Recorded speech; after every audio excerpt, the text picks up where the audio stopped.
let's say we have, and let me know if, I mean, I feel like this is going in the right direction, but let me know if there's something I'm missing here. Today is the 19th of May. End of week 7, 3 more weeks, right? 3 more weeks. Still feels like I feel like it's less than 3 weeks, really, but like I guess we still have kind of 2 more weeks in May, right? Because 2 weeks from today would be the 33rd of May, which is really the 2nd of June. So yeah, 2 weeks until the 2nd of June, and then another week, except not the Friday. So yeah, 3 more weeks, less a day. All right, time to really knuckle down, get it all in there. All right, so let's see. So let's say we have the following: the position of a particle, and it's usually described as the position of a particle, just because like we're trying to describe something that's not like taking up any space, really. That's why we're usually talking about a particle, because it's essentially massless, although not actually. In the XY plane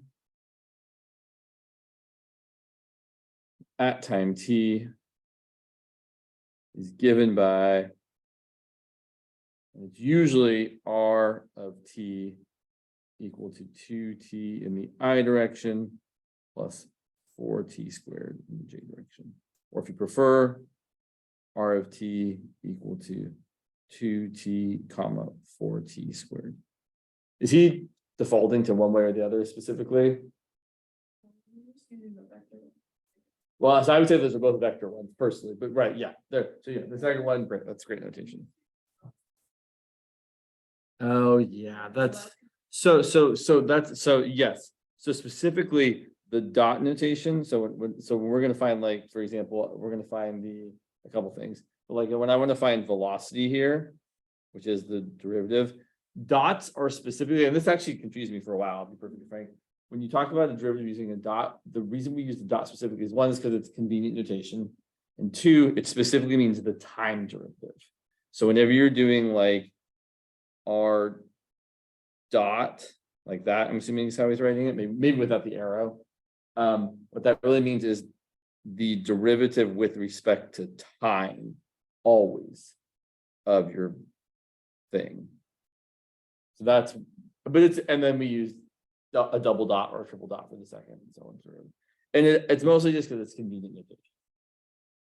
And also because sometimes there are other derivatives you want to take with respect to other things. So maybe they'll have a function of not just time, and that's kind of where you might need other derivatives as well. Like your position might also depend on some angle theta or something like that. And that kind of, in 21D, some professors, depending on who you take, kind of get into this thing where you talk about like planetary motion, and you're talking about derivatives with respect to time versus derivatives with respect to like the angle of rotation. And it can be, it's nice to have this notation. So yeah, it's not too confusing, but it can be a little confusing.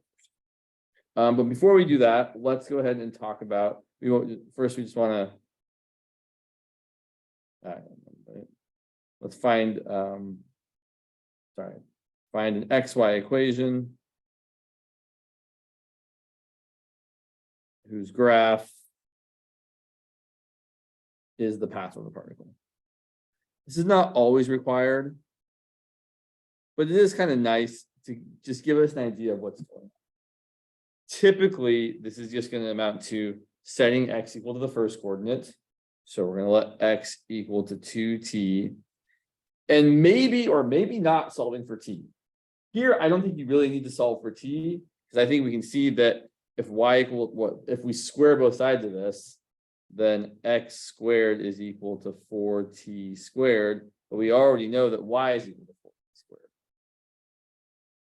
So really that just gives us that y is equal to x squared. Now, the kind of more standard way of doing this, just because this one kind of works out nicely, but really what I'd usually do is I'd actually solve for t in terms of x. So t is x over 2. And then I would say, okay, great. Y equaling 4t squared is now going to become y equal to 4 times x over 2 squared. And then things work out the same way. X over 2 squared is really x squared over 4, and x squared over 4 times 4 gives me y equal to x squared. So no surprise there. It just, you don't always have to work through all that work to see the thing that you're going to get. So great, we know what y equals x squared would look like. I don't think we need to graph it. I will point out you do get the entire y equals x squared graph because as t goes from negative infinity to infinity, so does x. So you're going to get all the usual values. Let's find the derivatives, and we'll find like the velocity, the speed, the acceleration. Yeah, maybe, yeah, there's a few more things we could talk about, but let's talk about it. So velocity here, usually pretty easy to find velocity. Velocity is not terrible most of the time. That's just going to be the derivative of each component. We're going to get 2, 8t. Seems not bad. But then if we want to find, say, the magnitude of velocity, which is the speed, it's kind of weird to me. Well, I don't know if weird is the right word, but it's just, I'm used to thinking of speed as something that's constant, but it's not always going to be constant. So often speed will still be a function of whatever time you're at. So the velocity at t, magnitude of that's going to be square root of 2 squared plus 8t squared. There's really not a lot else to do here. I mean, you could write this as the square root of 4 plus 64t squared. And I guess if you really, really wanted to, you could factor out a 4 and write it as the square root of 4 times 1 plus 16t squared, which is then 2 times the square root of 1 plus 16t squared. But there's nothing else you can do here. That's it. That's as simple as it gets until you actually plug in the value.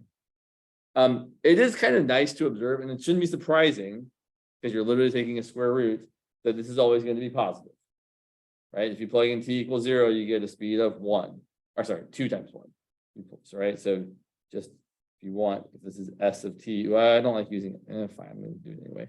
S of t for speed feels kind of wrong because we have to use s for position, but whatever. So like s of 0 would be 2, and s of 1 would be 2 times the square root of 17, and so on and so on and so on. So this, it's definitely picking up speed as you move kind of away from the vertex. It kind of makes sense, you might think, like, I don't know, I can't think of, like kind of fast down, and then, I mean, not that down is really the direction here, but, and then kind of slowing down at the bottom, then picking up speed again. Acceleration. Yeah, acceleration. So acceleration is just the derivative of velocity. I guess we could write using this dot notation for the double derivative of position. So we already got the derivative of velocity. So now if we find, or sorry, we already have the velocity. So let's find the derivative of that, which is going to be 0, 8. All right, it's kind of interesting. So here's where I might actually draw the graph just to kind of get an idea of what's going on. So I know it's my usual y equals x squared. I might actually try and make it look nice.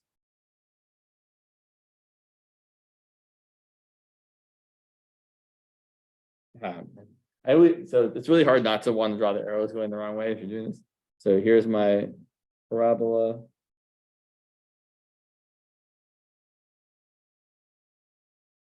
And it's pretty generally true that when you're drawing this position of the particle at any time t, let's plot and just let's remind ourselves what we have. We have the r of t is 2t comma 4t squared. We have v of t is equal to 2 comma 8t. So just to kind of plot a couple things, we can see that r of 0 is 0, 0. So there's the position at time 0. And r of 1 is 2 comma 4. So over here at time equal to 1, you're right there. Just to plot a couple points. And then if we look at the velocity at time 0 is going to be 2 comma 0. So we're just going straight to the right. And the velocity at time 1 is going to be 2 comma 8. Or essentially going over 2 and up 8. Or what I'm really thinking about when I look at this is I'm thinking of a line with a slope of 4. I'm going over 8, or sorry, up 8 and over 2. But that's also the slope of the tangent line, right? At this point, at the point 2 comma 4 for y equals x squared, the derivative would be 2x, and you plug in 2, you get a slope of 4. And that's always the case.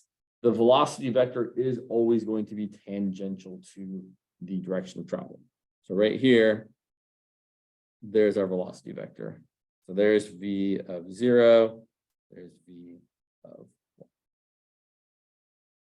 And now if, and it's not the case here, but if your speed is constant, again, not the case here, your acceleration vector should be perpendicular always to your velocity vector.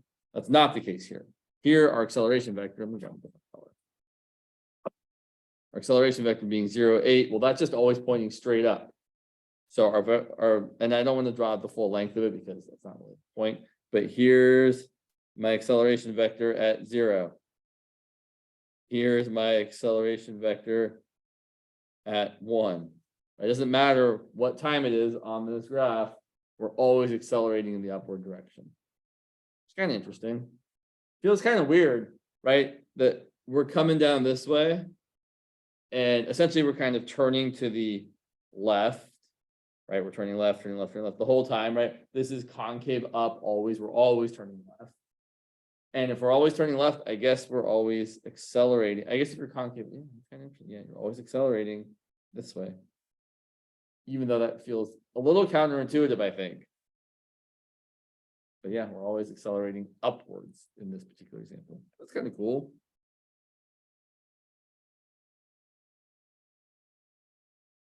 All right. Let's look at another, unless there's any questions or anything else you want to look at for this one before. So actually, I will kind of, let me preview just one thing that you might talk about in section, oh gosh, what is it? I think it's 13.4.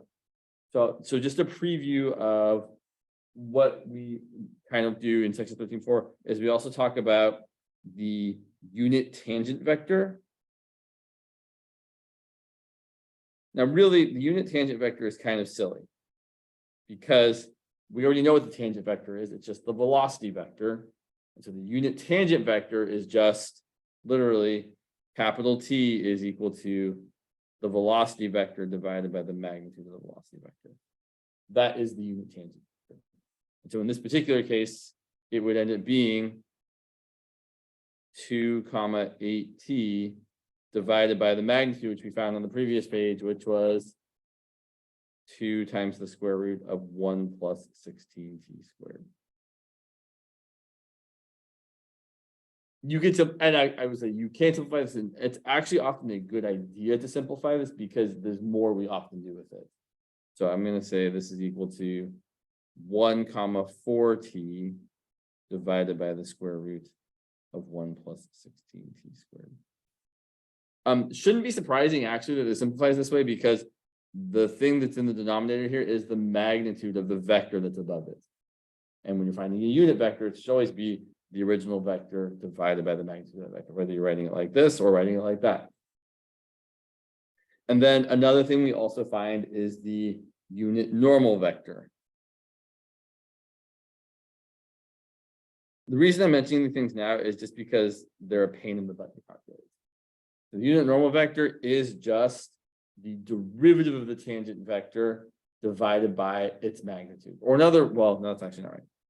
So it's the derivative of the unit tangent vector divided by its own magnitude.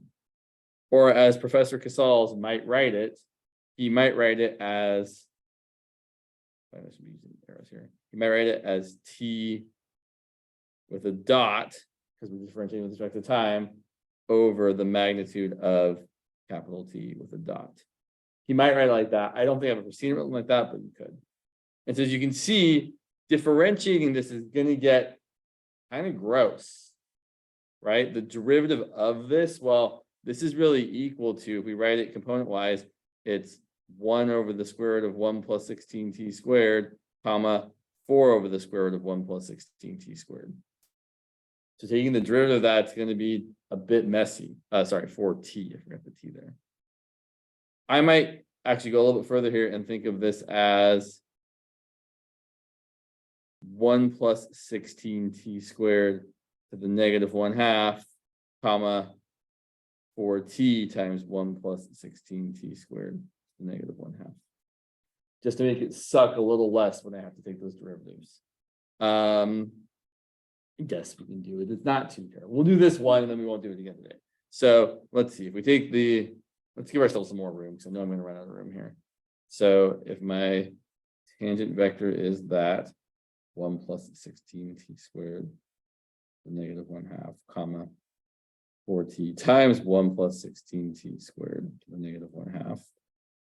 We're going to end up getting, let's see, well, dt. I'm just taking I'm still just taking derivatives. They're not pretty, but they're still just derivatives. So let's see, we're going to get in the first component, negative 1/2 times 1 plus 16t squared to the negative 3/2 times the derivative of the insides, which is 32t. Comma, for this next part, we're going to have to use the product rule. So it's going to be, I'm actually going to do the second part first here because it's really just going to be, the derivative of this is going to be the same as the derivative of this. I'm just going to multiply by 4t. So we're going to get a 4t times this same piece here, negative 1/2 times 1 plus 16t squared to the negative 3/2 times 32t plus the derivative of 4t is just 4. So 4 times 1 plus 16t squared to the negative 1/2. Wow, that's terrible. And then you want to take the magnitude of that. So definitely before we take the magnitude of this, it really is going to be to simplify it. So let's do a little bit of simplifying.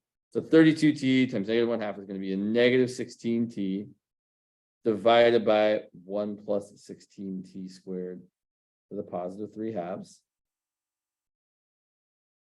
And for this next part, I am going to factor out as much as I can from each of these two terms. So I can factor out a 4.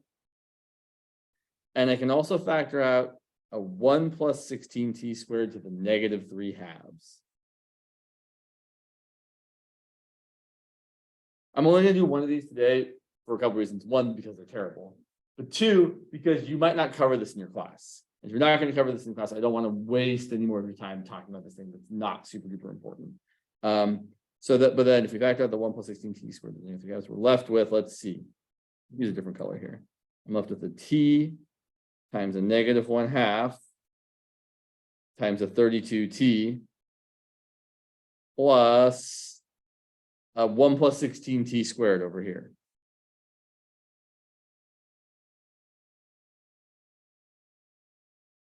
It seem okay? I mean, as far as it seems okay. That's about as good as we can say. All right, going a little bit further, we'll find this a little bit more.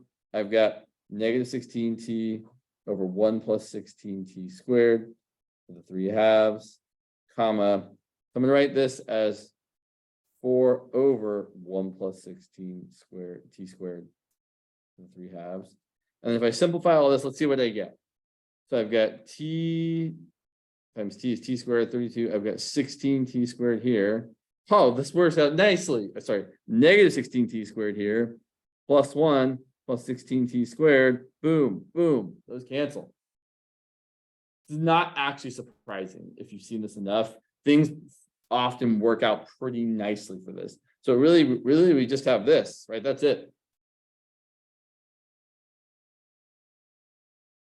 And then if we want to find the magnitude of this, the magnitude of dt is going to be the square root of this squared plus this squared over the bottom square. So it's going to be negative 16t squared plus 4 squared. And since they have the same denominator, just divided by the denominator squared. So 1 plus 16t squared to the 3/2 squared is cubed. Which you feel like you could probably simplify in some way. But I'm worried. Let's see what we get just to figure it out. So I've got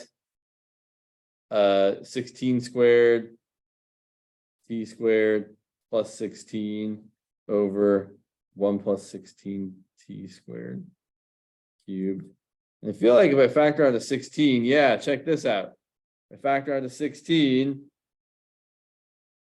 I'm left with a 16t squared plus 1 over 16t squared plus 1 cubed. If I just write it the other way, just for the sake of it. And I can cancel one of those with one of those. And then the square root of this is going to be 4 over 16t squared plus 1. Kind of bananas. And then finally, if we take that divided by that, I know it's right. So I really want to emphasize, right, how ridiculous these problems can be. But if we take dt divided by its own magnitude, well, if I divide this by this, I'm just going to flip multiply. So when I have, in fact, let me just do it over here.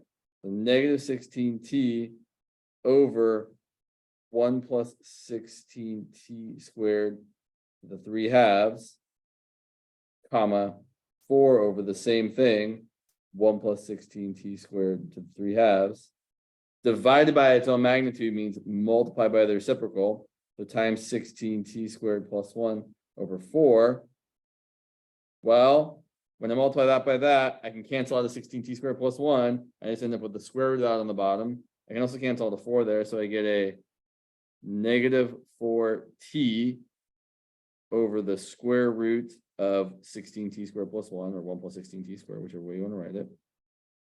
And then here, the 4's cancel, and those cancel as well, and I get a 1 over the square root of 1 plus 16t squared. Again, not a surprising result because it's still a unit vector. The numerator of this, the magnitude of that numerator is just the denominator. It's kind of cool. Okay, so that's a little bonkers.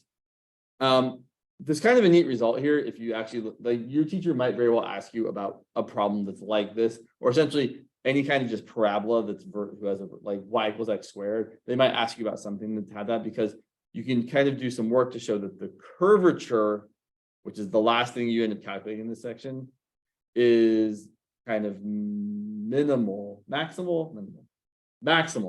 at the vertex. So if you think about a parabola, in fact, if you think about a parabola through here, somewhere. If you think about it, it has the sharpest turn at the vertex. And then way out here and way out here, it's still turning to the left, just ever more gradually the further from the vertex. So you can show with this particular example that if you calculate the curvature at 0, it's the maximal curvature. I know we haven't talked about how to calculate curvature, but it's just another terrible calculation. It's literally, what is curvature? It's literally 1 divided by the magnitude of velocity times the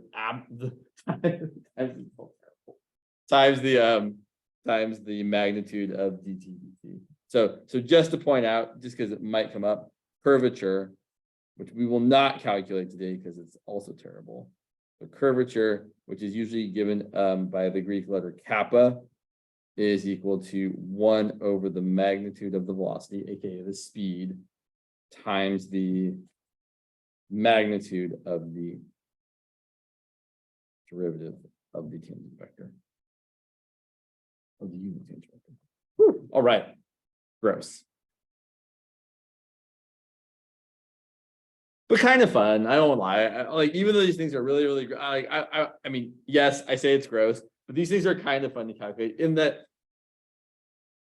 they're not mentally challenging, right? It's not like you're doing a lot of thinking about what you actually have to do here. It's just a lot of bookkeeping. It's keeping track of all your terrible derivatives, but I will tell you with those problems, it's gonna pay, if you have to do them, to simplify as much as you can.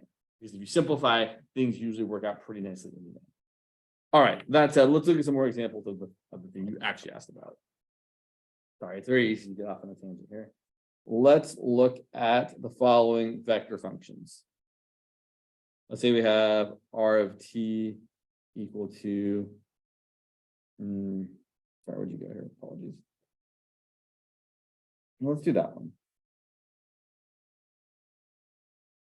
Yeah.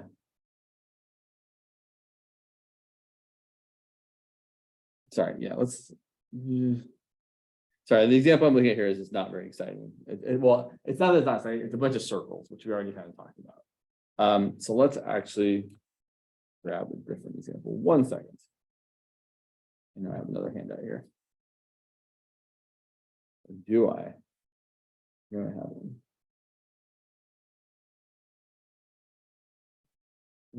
Sorry, thought I had another example here. Now everything's I probably did. Maybe I'm just a big liar, Madison.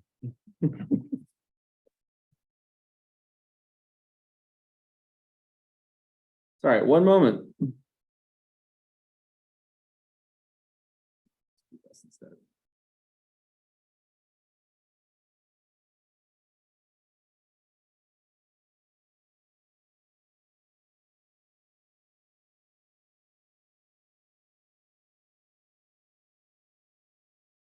Sure. Let's look at this one. Let's say we have, let's say we have R of t equal to 1/3 t cubed in the I direction plus 1/2 t squared in the j direction plus t in the k direction. Or if you prefer, 1/3 t cubed, 1/2 t squared, t. I will also point out, right, once you get into the 3-component vector position, the position vectors versus the 2-component ones, you typically can't really find an equation for them. It's not right. For the 2-component ones, you're just trying to graph in 2 dimensions, and the 3-component ones, finding an equation for the graph in 3 dimensions. This is kind of it. This is kind of the reason we come up with this, is because it's nicer than doing anything else, really. So let's see here. We're going to first find the velocity vector.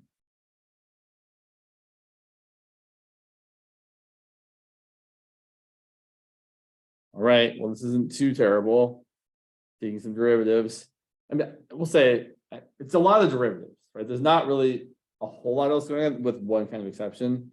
Well, let's take a look here. We're going to get 1/3 times 3t squared plus 1/2 times t squared times 2t, which is just t, and then the derivative t is 1. All right. The magnitude of that velocity vector is going to be the square root of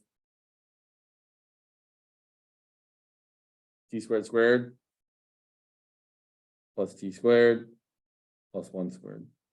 They don't think does anything particularly nice.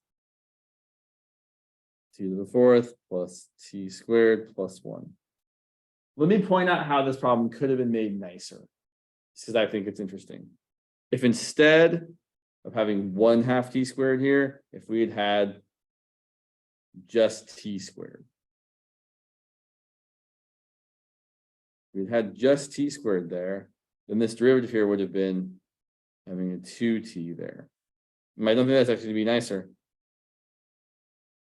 because we still have to square it here. And if you square it there, you're going to get 4t squared. Yeah. So let me ask you, what was I trying to make happen here? Right. So what did it actually, instead of 4t squared? Like, for this to actually come out nicely and like factor into something squared, I don't need a 4t squared right here. I need something else. What I really kind of was hoping for was the square root of t to the 4th plus 2t squared plus 1, because that factors as t squared plus 1 squared. That's what I was trying to make happen. So let's look at a different problem, because now I can see something. So let's say instead we have the following. Let's say our function, our new function, apologies, I'm just changing gears all the time, but it's interesting. Let's say it's 1/3 t cubed. And then instead of t squared or 1/2 t squared, I think we actually want √2/2 t squared. And then we want t in the last component. Let's see where this gets us. Okay, so velocity.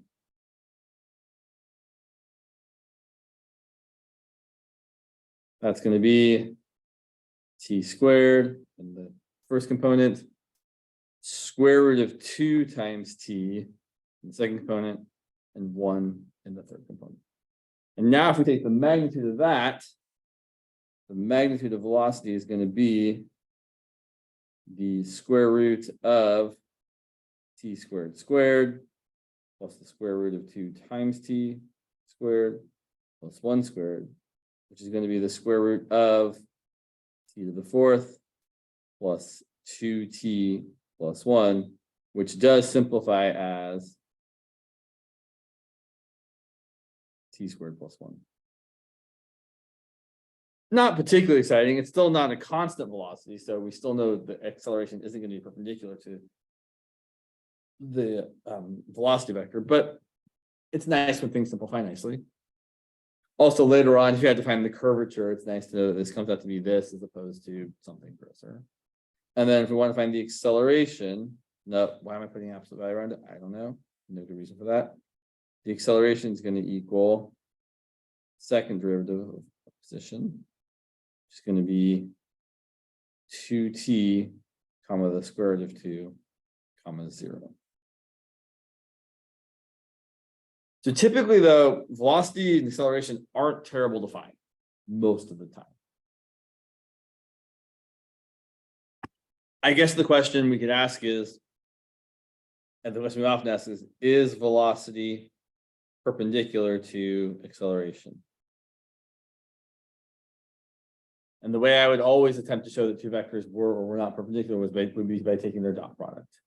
So if we look at v of t dotted with a of t, we're going to get t squared, comma square root of 2t, comma 1, dotted with 2t, comma root 2, comma 0. And we should actually multiply it out because maybe things will cancel if we weren't expecting to. It's not going to happen here, but it's good to still check. And we're going to get 2t cubed, square root of 2t times square root of 2 is just going to be 2t, and 1 times 0 is 0. So there's your dot product, which is definitely not equal to 0 for all values of t. I suppose we could observe that these vectors are perpendicular to each other. So maybe another interesting question would be not necessarily are these perpendicular, but when are they perpendicular? When is v of t perpendicular to a of t? So then you're just being asked to set this equal to 0. So if we set 2t cubed plus 2t equal to 0, and we factor out a 2t, left with a t squared plus 1. So we only get that they're perpendicular when t is equal to 0. We might have gotten two other values, but not in this particular example because of how things factored out. Let's see here. Is this one interesting? Let me look at one thing here. I just want to see if this problem is actually worth taking a look at or not, really.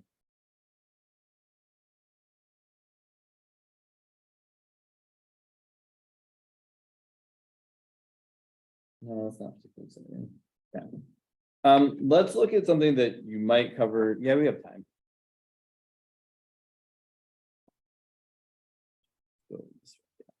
So one thing that does get covered typically, maybe I feel like a lot of it's always never 100% sure because some people do things that don't. But let's look for a second at some projectile motion. So like hitting a golf ball is kind of a typical example. So here is an example of the following. A golf ball hit with an initial velocity of 100 feet per second at an angle of elevation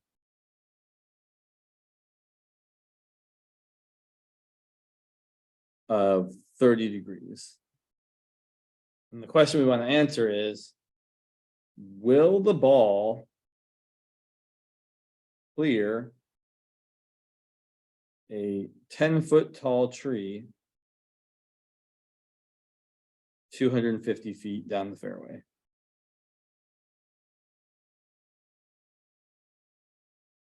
So drawing a little picture here, we're essentially saying the golf ball's taking off like this.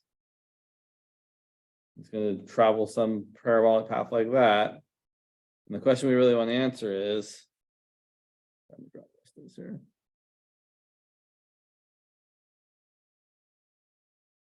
for what I should have said green for the tree. For this tree over here, it's 10 feet high and 250 feet away. Is the golf ball going to go over it or not? Okay, well, takes a little bit of work. Well, let's go ahead and use our usual kind of system where we're going to write a position vector for the golf ball. So position of the golf ball, R of t, is going to be given by, well, it's going to be given by how far horizontally it's traveled, how far vertically it's traveled. So that's just going to be the x component of the position vector and the y component of the position vector. The x component is just how fast it's going times how long it's going in the x direction. So we're going a speed in the x direction of your initial velocity times cosine of your angle. So our position here, in fact, let's write it very generally here. It's going to be your initial velocity times cosine of theta times t. And our upward velocity is a little different, right? It's affected by gravity. It's going to be v naught times sine of theta times t. That's how fast we're moving upwards, but then we're also subtracting off how much gravity is pulling us down. So it's going to be minus 1/2 times g times t squared. Also, if you need to leave early for any reason, Madison, then it's totally fine. I decided say like if you're watching full time, like if you need to go, it's totally cool. So here this is going to be, let's see, so cosine of 30 degrees is √3/2. Sine of 30 degrees is 1/2. So we're going to be getting here v naught, which was 100. So we're going to get 100 times cosine of t. So 100 times √3/2 or 50 times √3 times t. And then 100 times sine of t. So that's 100 times sine times t. That's going to be 50 times t. Minus 1/2 times gravity times t squared. Gravity is 16 feet per second squared. So we're going to get minus 8 t squared. Oh, sorry. I was already taking the derivative. Gravity is 32 feet per second squared. Apologies, right? Not 16. Okay. I just wanted to be like, yes, Jim, it definitely is. Gravity is negative 32 feet. The acceleration due to gravity negative 32 feet per second squared, and then half of that would be negative 16. Sorry about that. There we go. That's much better. All right. So then there's our position at time t.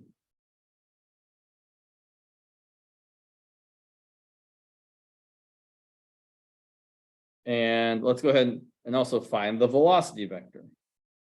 The velocity vector at any time t is going to be, well, it's going to be the derivative. So it's going to be 50 √3 in the x direction, which is kind of nice, right? You really do, when you're talking about these kind of problems, assuming, right, like a perfect situation where there's no air resistance and all that kind of stuff.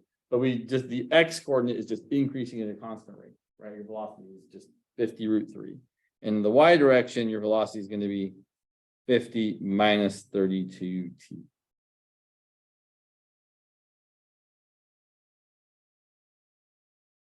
So one question we often like to ask with this sort of situation is, what's the maximum height of this ball?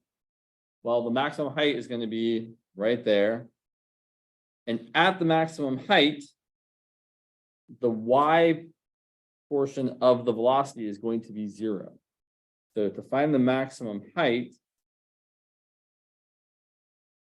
we're going to set the y coordinate of the velocity equal to 0. In our equation, that's 50t minus 16t squared equal to 0. But more generally, that's your v naught times sine of theta minus g times t equal to 0. Right? Because we took the derivative of this and we got the derivative of v naught sine theta t is just v naught sine theta. The derivative of 1/2 gt squared is just g times t. And we set it equal to 0 and solve for time. We get v naught times sine theta equal to gravity times time, or v naught times sine theta divided by gravity is equal to what time it is when you hit the maximum height. In this particular problem, that's going to be, I feel like you know what, it's not a dumb mistake. I definitely set the wrong thing equal to 0 here though, right? I was setting the y component of the position equal to 0, which is when the ball is going to hit the ground. That's not what we're looking for. We're looking for setting this part equal to 0. So 50 minus 32t equal to 0, or t equal to 50 over 32, which is approximately 1.5625 seconds.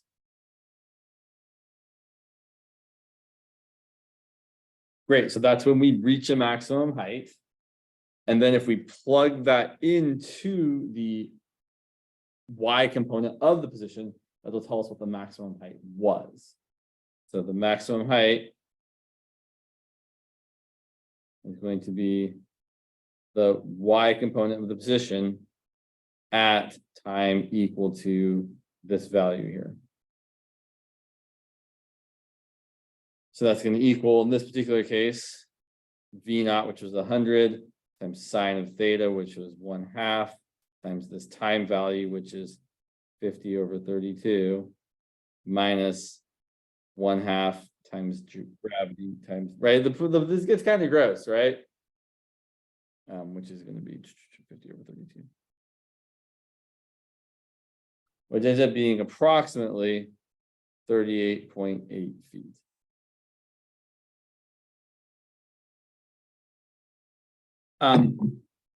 I should say, and this is because it is useful here, this looks gross as is, but if you actually plug in this instead and look at the more general equation, look what happens. So if I look at Ry, where I'm just plugging in t equal to v naught sine theta over g into the equation, v naught times sine of theta times t minus 1/2 times gravity times t squared. When I plug that in, I get the following.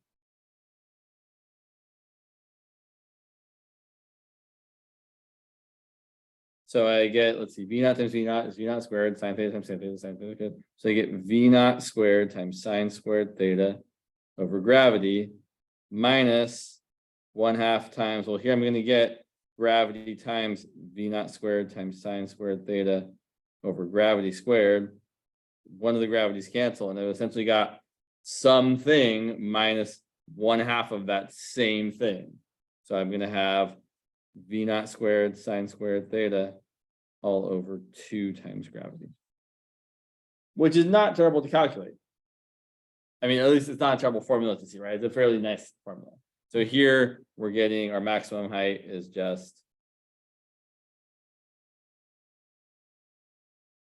notice also you don't have to know what time it was, right? This result we got is regardless of, right? We know that the time is equal to that thing, and so we plugged it in, we get, oh great, there's the maximum height. The maximum height here is going to be v naught, which was 100, times sine of 1 theta, which was 1/2, divided by 2 times gravity, all that squared, which ends up being approximately 38.8. Kind of cool. So we can see here the ball, at least, yeah, of course. We can see here that the ball at least has a chance of clearing the tree, because it's certainly going to hit a maximum height of 38.8, but that's in the middle, right? Not right, not way down the line necessarily. So let's also find the range. The range is a little easier in my opinion. You're just going to find out how long the ball flies for, and then take the x component of position and find out what that's going to be at whatever time you end up. So we know that the ball hits the ground when the position equals 0. So we're going to set the position of the y coordinate equal to 0, which in very generally we're setting, where'd you go? I apologize. Yeah, you're setting, oh my gosh, where's my other equation? Back here. Position, so you're setting v naught sine of theta t minus 1/2 gt squared equal to 0. If you factor out a t, you get v naught sine theta minus 1/2 gt equal to 0. So either the ball hits the ground at time equal to 0, that's when you started, or solving here, time equal to 2 times v naught times sine theta divided by g. So that's how long the ball flies for. And then the position it ends at when it flies, at least the x coordinate is going to be, well, Rx was given by in the previous equation, v naught times cosine theta times t. So if we plug in this t value here, we get that the range, right, the maximum x distance is going to be v naught times cosine theta times 2 v naught times sine theta all over g. And I want to point out that 2 times sine times cosine is just sine of 2 theta. So this usually gets written as v naught squared times sine of 2 theta all over gravity. So that's your maximum range. In this particular problem, our range is going to be 100 squared times sine of 2 times 30 degrees is 60 degrees all over gravity, which is 32. And that's going to be approximately 269 feet. Okay. We're out of time. I'll tell you the actual question I asked isn't really that important. Like, I don't really care if the ball clears the thing or not. But these formulas, the maximum height and the max range, are kind of pretty typical formulas we talk about when we talk about projectile motion. And if you have to take physics 9A at some point, which I think you do, or you might already have taken it, I don't know. If you have to take, you have to take 9A? Okay, cool. So whenever you take it, you will definitely see this kind of thing at some point. Just as a recommendation, I do certainly recommend taking pre-physics, co-physics, all that stuff. Duff is great. Also, apparently, I forget his name. I think Wiedemann is a physics teacher who is supposed to be really excellent. So if you have the opportunity to take that particular professor, I recommend it. Duff would too, but you should definitely take. I took pre-physics and co-physics when I was a student here. It really, really hard. Physics is hard. Like, I feel like this stuff is not easy, but the physics stuff is way harder. So definitely get help with physics. All right. Have a lovely weekend. I will see you all on Monday.